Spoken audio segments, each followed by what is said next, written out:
For some others, screams in danger. Kids wearing dark costumes in the middle of the night, going from door to door. Accidents, real accidents with cars, vehicles, are reported every year, which are the most common things, bad things, that happen on Halloween. But in today's case, the perpetrator lived closer to home. And the person that should have been trusted the most broke all the rules. Today's case takes place in Deer Park, Texas, on Halloween 1974.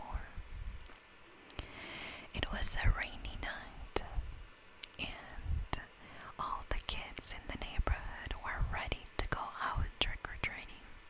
The houses were decorated, and everyone was ready. The rain kind of added a little atmosphere to the night. Ronald Clark O'Brien was an optician, and he had 2 kids. He lived nearby, and his son Timothy was 8 years old, while Elizabeth was only 5. The kids were waiting for their dad to go out trick-or-treating. Because of their ages, they needed an adult. So when their dad got home, they put their costumes on and they headed out to a neighborhood somewhat near their house. They were not alone again. They were with Ronald, who was watching over them. And they also invited the next door neighbor, Jim Bates. Now, one of the houses in the neighborhood, and there's always that one house. Sometimes that one house was my house, but there's always this one house in the neighborhood that has all the lights off, the porch, inside, everything, it's dark, which to an adult usually means that no one is home or that they are just out of candy. But the kids, being kids, they decided to knock anyways, but nobody answered. The kids didn't care. They were so excited that they moved on to the next house very quickly. But Ronald stayed behind for a few more minutes. He ended up catching up to the kids, and he said, "Good news." They ended up opening the door at the dark house, and they gave me this pixie sticks, which is some kind of a tube, like a straw-looking tube, with powdered sour candy that kids love. So Ronald gave the candy to each of the kids, his 2 kids and the neighbor. And when they were walking back home, they ran into this other kid that they knew from church, and they shared some of the sticks with him. That same night, you know how it is. Kids don't want to go to bed, but you have to put them to bed. And they want that one more candy. And in this case, Timothy wanted a pixie stick. But it was weird, like the powdered sugar was stuck in the straw, like if it got wet. So his dad helped him, and he finally was able to eat it. After he ate it, he regretted it because he said that it tasted bitter. So his dad, Ronald, grabbed a glass of Kool-Aid to wash away the taste in his mouth. An hour later, Timothy was dead. police was notified of this and he was taken to a nearby hospital. But by the time they got him to the hospital, there was nothing that they could do. So the county's prosecutor, Mike Hinton,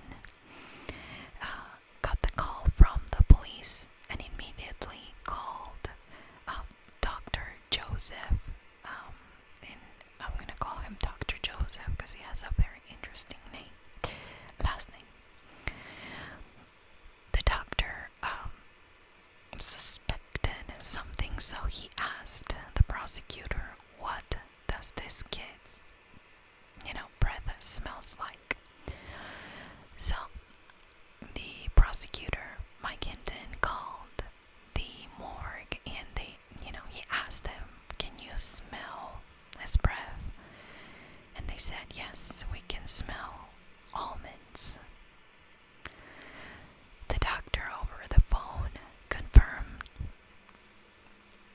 "I'm almost 100% sure that he was poisoned with cyanide. Cyanide. I'm probably butchering that too." They did an autopsy, and the autopsy concluded that there was enough of that poison to kill 2 people, 2 adults, and that the top 2 inches of the pixie stick was packed with this poison. The police managed to recover the remaining sweets.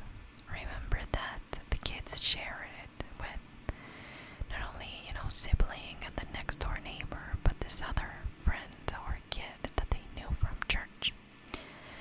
And the kids didn't touch it, so they were still okay. And that is when the police realized that whoever poisoned the candy used staples to seal the pixie stick. Or sticks, I should say. It's one, but it ends with an X. I don't know about candy, especially sour candy.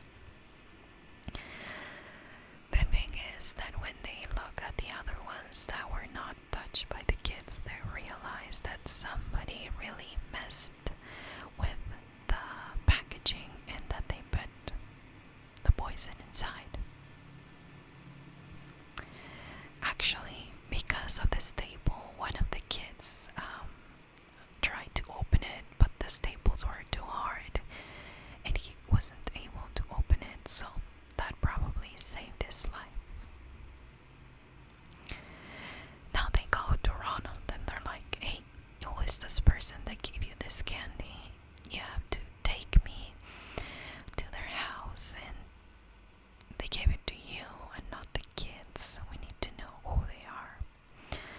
But he said that he didn't remember, and not even the house that he picked the candy up from, but he couldn't remember the face of the person that gave him the candy. The police, they just couldn't buy that. This was not a month ago, or a year ago, or a week ago. If there was a killer out there, you'd think that the dad wanted to help to catch them. So they pushed and pushed, and a few days later, he remembered and pointed to the house. He went to this house with the police. And later on, the police went there to talk to the person that lived there. He wasn't home, but he worked at the airport. So they went to the airport, and the police arrested him in front of everyone. While he was being questioned, they asked him where he was that night, and he said he was not even home. He was working that night at the airport, and he had several witnesses that would confirm that. However, his wife and daughter were home and turned every light off because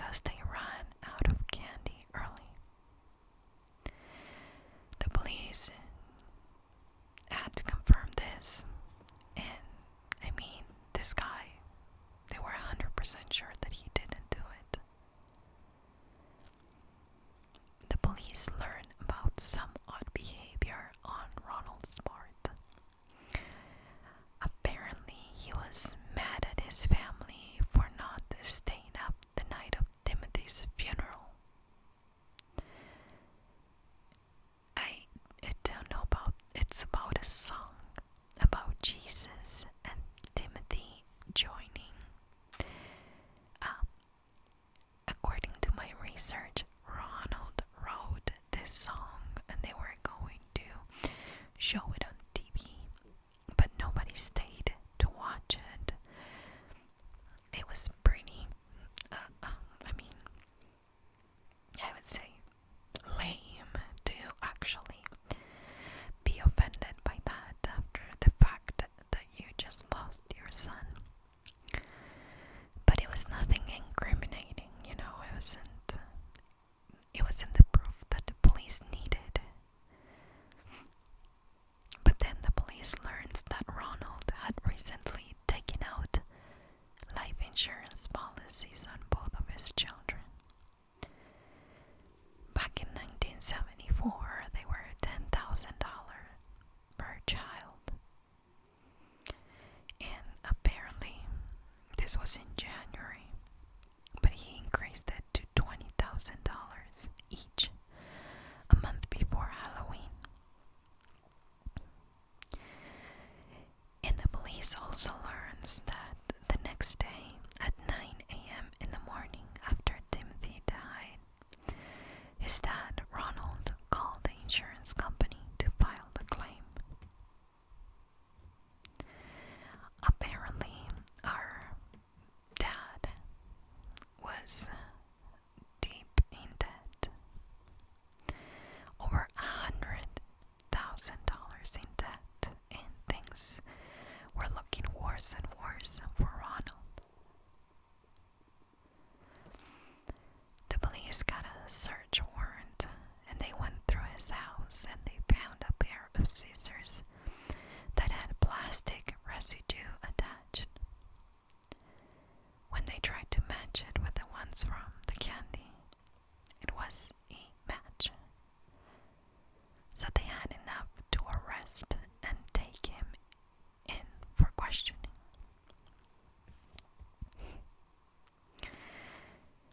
Then they continued to dig, and apparently Ronald was taking classes in the local community college. One of his professors testified that he would ask odd questions. Ronald would, like, what is more lethal, cyanide or another kind of poison? The teacher wondered more than once, why would anybody ask that?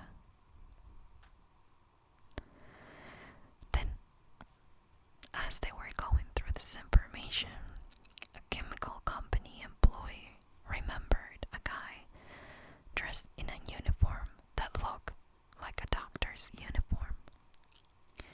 And it matched the description of the clothes that Ronald wore to work. No DNA was available at the time, so police couldn't prove that he bought the poison. But it was, the evidence was piling, and it was showing Ronald as the bad guy in this case. Ronald entered a non-guilty plea with his defense being that an untraceable boogeyman tainted the candy.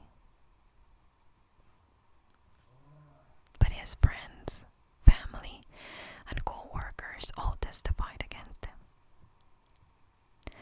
On June 3rd, 1975, it only took 46 minutes for a jury to return with a guilty verdict for a charge of capital murder and 4 counts of attempted murder. It was also decided then that he would be executed by electric chair. He appealed for about a decade, but nothing came out of it. So, on March 31st, 1984, he was finally put to death.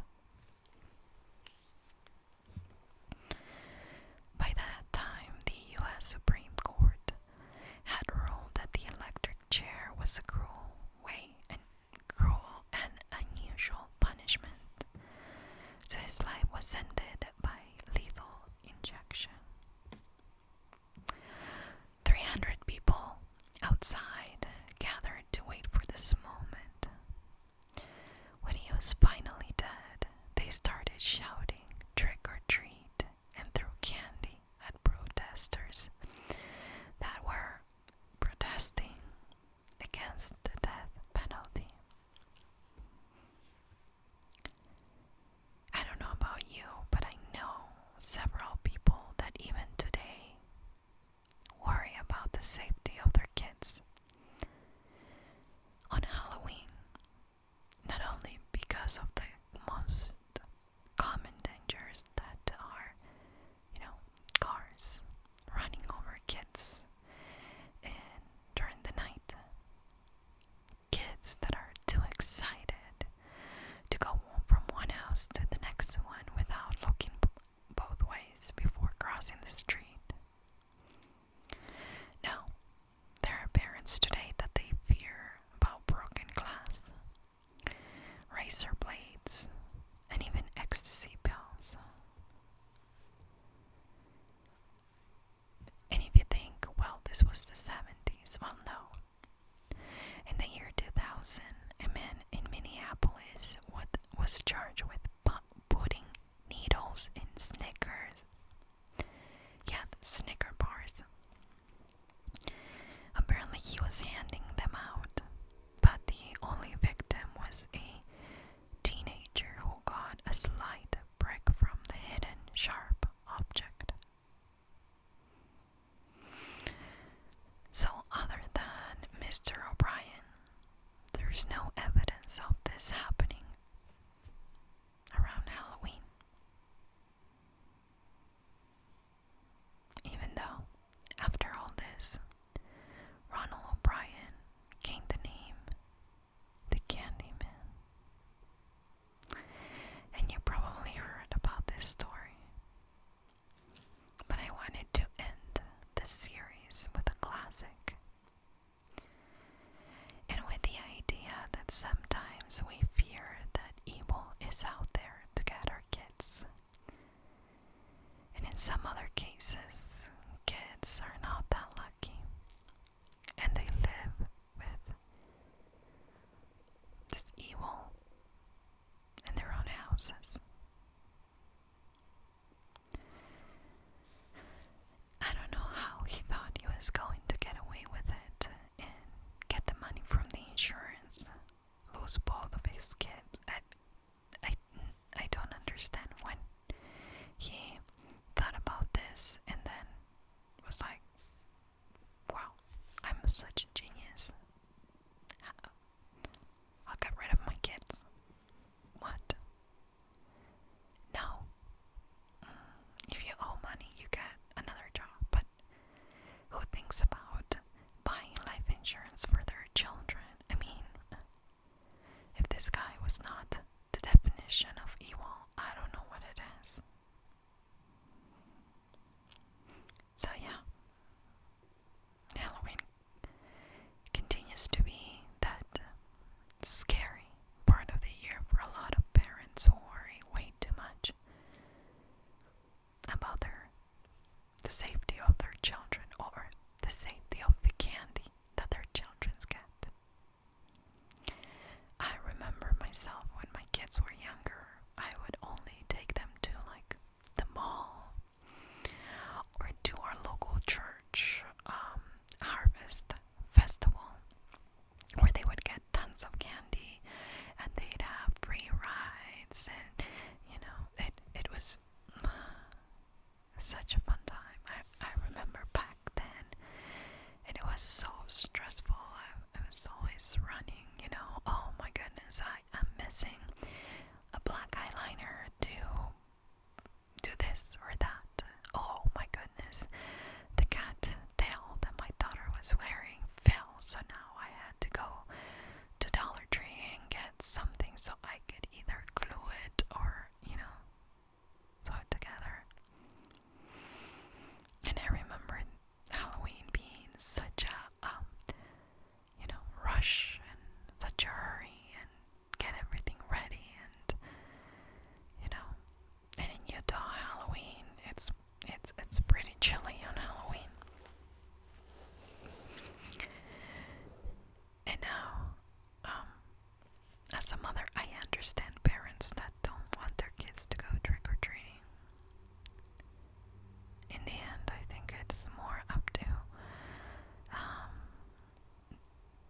destiny or fate or whatever you want to call it. Because I believe that in this case, if Ronald didn't give the children this candy that night, he would have found another way of getting rid of the kids. You know, he made up his mind. He was gonna get that money. So really, Halloween was the perfect excuse to execute his evil deed.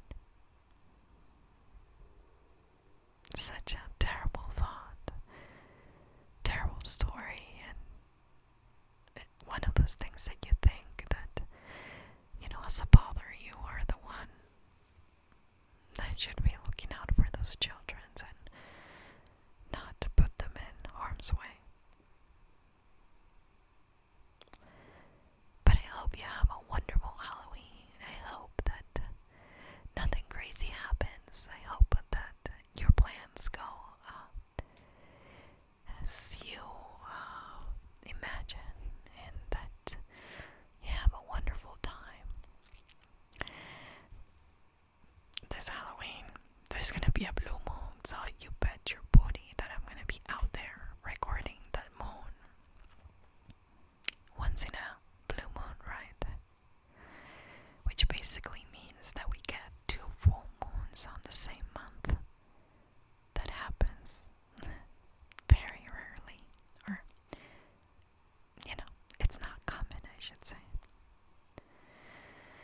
But my plan is probably go through Halloween. You guys, if you've been here for a while, you know that I am a true fan of the Halloween movies. I think the first one was 1978. So I'm definitely gonna watch them from the very beginning. I don't have internet to stream it, so I'm gonna have to download them to my computer and then share it. And then have a long marathon of movies. But that's gonna be my kind of Halloween. During the day, there's this pumpkin contest in our local flower shop, and it's the flower shop, the supermarket, and there's another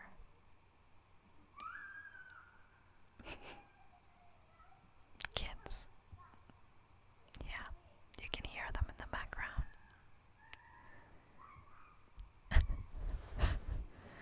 They're having fun though, so I'm not gonna cut this out. Anyways, I think I'm gonna take the kids for that Halloween pumpkin contest. They're teenagers, you know, freshman and a junior, my youngest.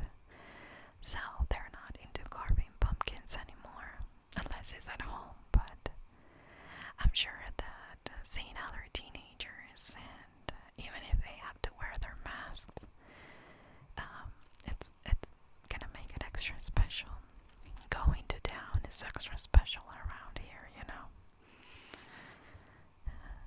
But whatever you choose to do this Halloween, maybe Netflix and chill, maybe a Halloween party, maybe you don't even care and it's a regular Saturday night. I hope you have a wonderful night, wonderful day, and enjoy it, because we always have right now. Thank you for being here throughout this month of October when I shared this series with you. It was challenging to have videos on time under the circumstances that I am at, but I had so much fun. Although the last 2 weeks I've been recording this at night, and weird things happen, weird noises, weird things been happening. So I think I have to rearrange my schedule. Try to find maybe an early morning, because get ready, the month of November. I'm halfway done with the research for November, but it's gonna be full of new cases, requests requested videos and a lot more controversial and more recent cases that you guys want to hear what I know about them and what I think about them. Starting with the fallow children. So October is done. Halloween, it's almost over. But I hope that you stick around here in the Mystery Theory. I'll talk to you guys next time.